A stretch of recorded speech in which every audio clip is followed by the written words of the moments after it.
Hi, my name is Valerie. Thank you so much for joining me today.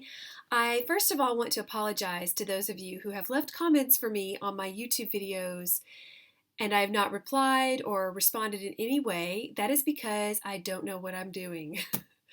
I thought that YouTube would send a notification to me that I had a comment on videos, but apparently I have to actually go and check and see if there are any new comments. I have to go to this special tab. So I now know to check that. I thought I had notifications for that turned on, but I don't know. So I'm sorry if I have not responded to your questions or comments. Thank you so much for leaving me comments at all.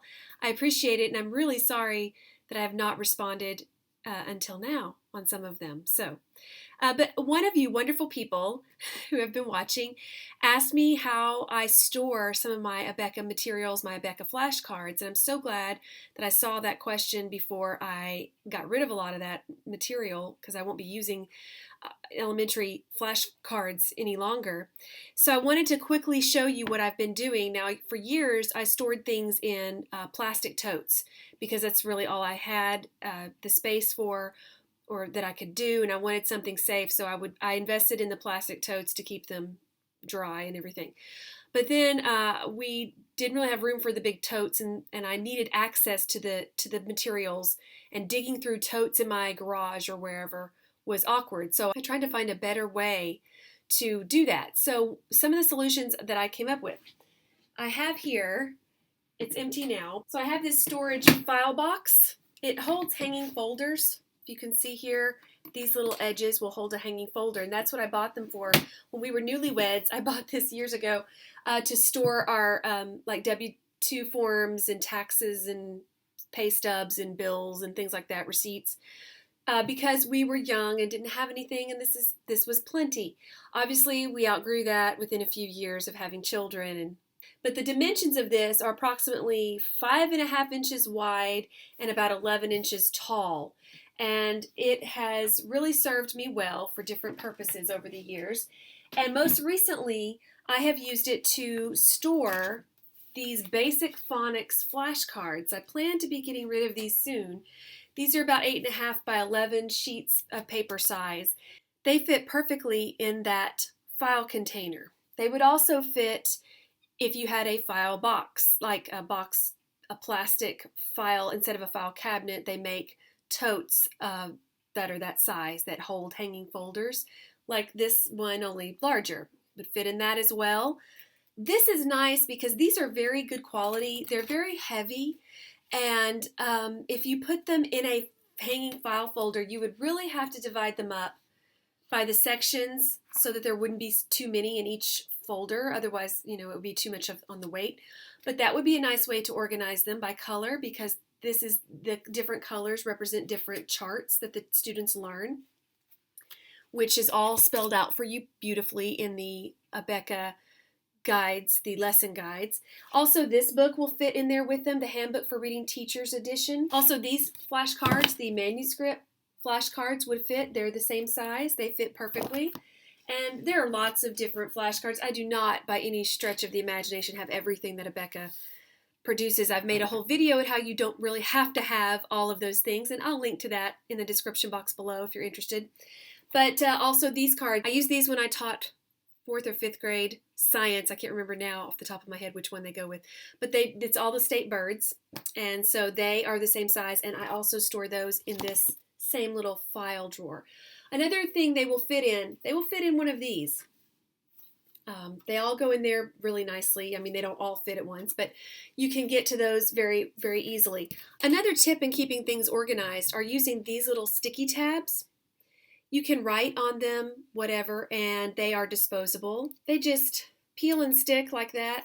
You write on them, you can throw them away. They're not that expensive, and you can move them. You can reuse these forever too. So if you want to keep moving it around, it will retain enough stickiness that you can keep using it. So you could label like, basic Phonics flashcards and have it sticking up out of your cabinet or whatever. Now, I'm going to insert a picture of my current filing system. I have a file cabinet. I got this file cabinet when I lived in Arkansas years ago, there was a government surplus sale at a warehouse, and basically the Capitol building and all the federal office buildings were getting rid of excess furnishings, and they were selling them pretty good dirt cheap prices. And these were really sturdy, heavy duty materials that they were selling. So I was able to get this file cabinet for a really good price, and it has served me very well over the years. One of the things I do is I make file folders, and if you have a label maker, I have one now, but I didn't have one until like the last year, and so all of my current folders have nice printed labels. But I have taken the different charts and laminated them. I have a little laminator. The games, there's all kinds of games that Abeka sells for the different grades.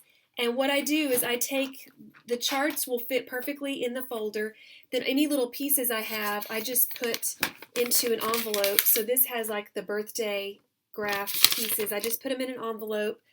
And usually I write on them what's in there. But so I put all of that. It all fits perfectly, and then this is also a file folder size. So I put all of this into my file cabinet, and I have it where I need it. And it's very easy. It keeps it safe. It keeps it from getting smashed and mashed and everything else. So another way you can store the flashcards is they will fit. This size will fit. Well, all of them will fit. Some of them are smaller, so you can fit more than one, but they'll fit into a sheet protector. So you can get a binder and slide each one of these into a sheet protector and then put them in the binder in the order you need them or want to use them, and then they're handy and you can flip through that way. I actually know some missionary friends of ours who had to homeschool on the road, and they would review flashcards in their vehicle, and that's how they kept them from getting damaged in the packing and unpacking. And it made it very easy to use in your car because you're not having to shuffle through them. They're already in a secure place. But there are lots of reasons you might want to use them that way. So that's another idea. Anyway, that's all I have for today. I hope some of these ideas helped as you plan your storage and your homeschool room or area. There's so many ways to do it, obviously, and that's just a couple of ideas that maybe will help. Thank you for watching and for commenting. And now that I know how to check the comments, please continue to leave me comments. I love hearing from you. It's been so nice to get to know some of you this way. Of course, I appreciate any time you share or like a video. It really means a lot. Or if you subscribe, if you haven't subscribed, that would be great. Thanks again, and hope you have a great day.